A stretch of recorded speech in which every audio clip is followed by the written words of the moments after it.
On passe à notre premier invité, le président de la Fédération des entreprises monégasques, la FEDEM, Philippe Ortelli, bonsoir. Bonsoir. Le télétravail est obligatoire lorsque cela est possible à Monaco. Quel est votre point de vue concernant cette mesure dans ce contexte sanitaire ? Nous avons été un petit peu surpris du terme obligatoire, mais oui, dans la mesure du possible, et nous le comprenons parfaitement, eu égard à l'épidémie actuelle de Covid et son développement durant ces derniers temps. Est-ce que vous avez des retours d'entreprises qui font appel au télétravail et comment cela fonctionne de façon générale ? Bien sûr, il y a de nombreux secteurs d'activité où c'est quasiment impossible, l'industrie, le commerce, le bâtiment, et bien sûr l'hôtellerie-restauration quand elle peut tourner. Par contre, dans les bureaux, les chefs d'entreprise se sont mis en route assez rapidement, même si la mesure a été annoncée vendredi soir pour lundi matin. Dès les premiers jours, chacun a pris ses responsabilités et a essayé, en fonction de chaque activité, de mettre en place le télétravail au mieux, eu égard à la situation économique particulière et à la gestion de chaque entreprise.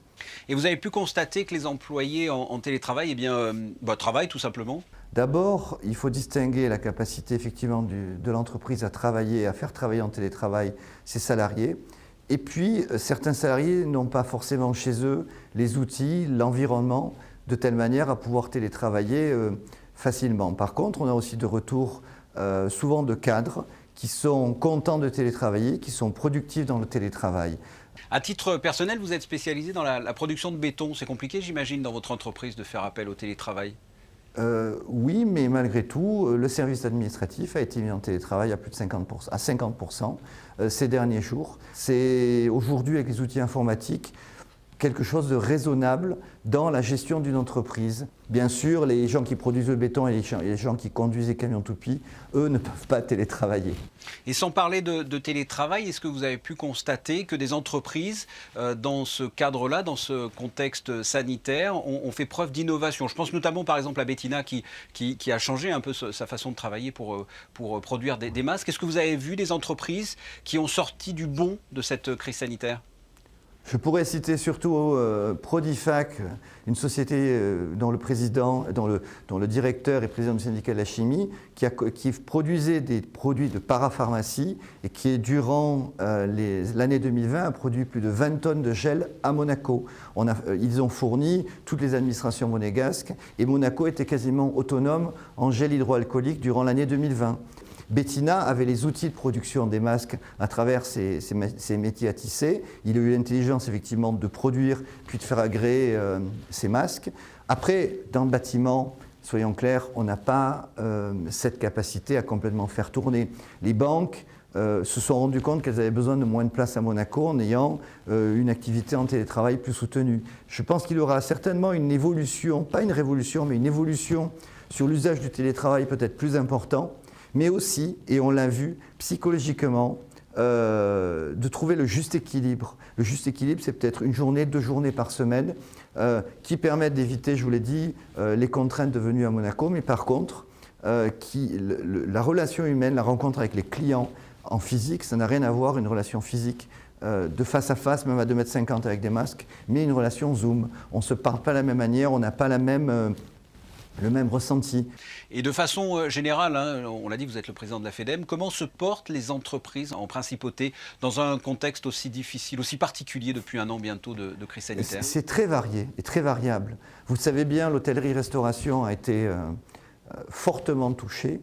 Les incentives, tous les métiers issus de l'animation de notre tourisme au sens large, tourisme d'entreprise, tourisme de particulier, et tout ce qui faisait le charme de la Côte d'Azur a été profondément touché puisque les touristes ne sont plus là. Les banques n'ont quasiment pas vu la crise.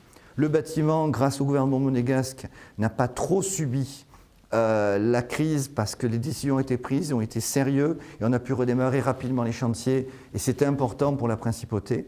Les usines ont fait moins 10, moins 15, moins 20%, parfois plus. Mais elles ont su rebondir parce qu'aussi elles ont été soutenues par le gouvernement monégasque au niveau financier. Donc les secteurs sont très variés. Et puis après, vous avez le négociant, tous ceux qui travaillent avec le négoce international, ils ont pivoté, ils ont continué à travailler, mais le trading, le shipping, tous ces secteurs d'activité, vivent à l'échelle du PIB mondial, donc on a moins 4, moins 5, mais il n'y a pas une baisse forte dans ces secteurs-là. Un mot sur les relations employeurs et salariés dans ce climat, dans ce contexte. C'est tendu ou pas du tout? Non, pas du tout. Les gens veulent travailler, veulent s'épanouir par le travail, exister par le travail. Avoir un travail, c'est avoir aussi de l'estime de soi, que ce soit conduire un camion, être cadre de banque, être chef cuisinier.